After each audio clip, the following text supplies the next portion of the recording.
3 questions à Gilles Castéran sur la protection de nos informations personnelles d'utilisateurs sur le web. Bonjour Gilles. Bonjour Delphine. Alors, vous êtes le président de Memority, acteur français dans le domaine de la confiance numérique, expert de l'authentification sécurisée. J'ai envie de vous demander déjà de manière générale, est-ce que quand on se connecte aujourd'hui sur un site, nos informations personnelles, j'entends au sens notre identité finalement numérique d'utilisateur, est-ce que ces informations sont stockées sur des serveurs qui sont stockés ou sur des serveurs dans le cloud ou directement chez les e-commerçants? Est-ce que ça vous semble aujourd'hui bien géré, sécurisé? Est-ce que c'est votre point de vue ou est-ce qu'aujourd'hui vraiment on est dans une situation de faiblesse sur la gestion de ces identités? En tout cas, on peut faire mieux. C'était d'abord la première chose. Donc, ce qui est important, c'est de gérer aussi bien les accès, la façon dont on va s'authentifier, on va contrôler les accès, que le cycle de vie, que les droits associés à ces accès. Quand on accède à des services, il faut avoir des droits pour pouvoir y accéder simplement. Parce que quand on parle de cybersécurité, c'est vrai qu'on s'intéresse surtout à protéger les données une fois qu'elles sont quelque part. Mais finalement, ce que vous nous dites, c'est au moment où elles transitent. Voilà, exactement. Globalement, les attaques, 84-85% des attaques ciblent toujours l'utilisateur et la façon dont il va accéder.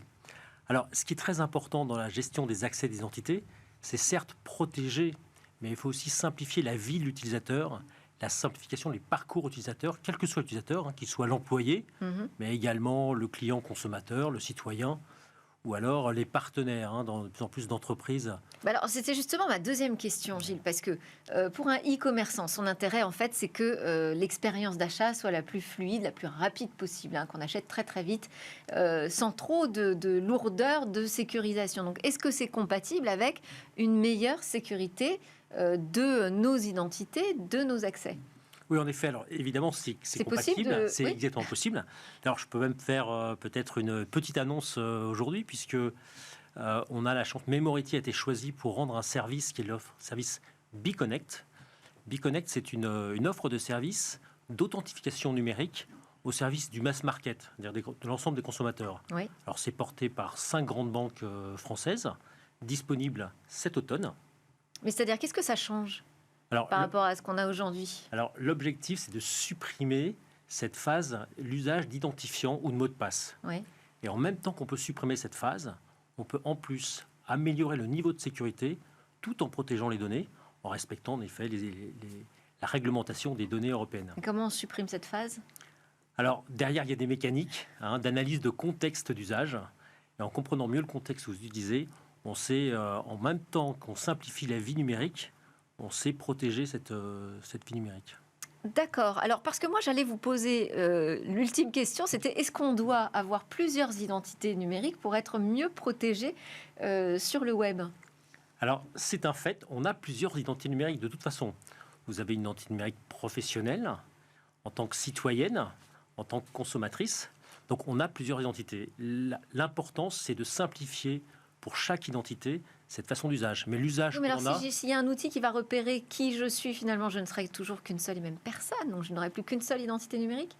Non, pas forcément. On va vivre avec plusieurs identités numériques.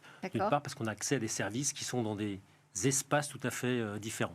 D'accord. Donc, l'analyse de l'identité se fait par combien de critères?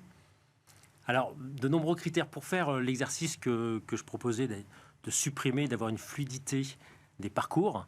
En fait, on va regarder, certes, des critères qui vous touchent vous, mais également dans quel contexte vous allez vous connecter.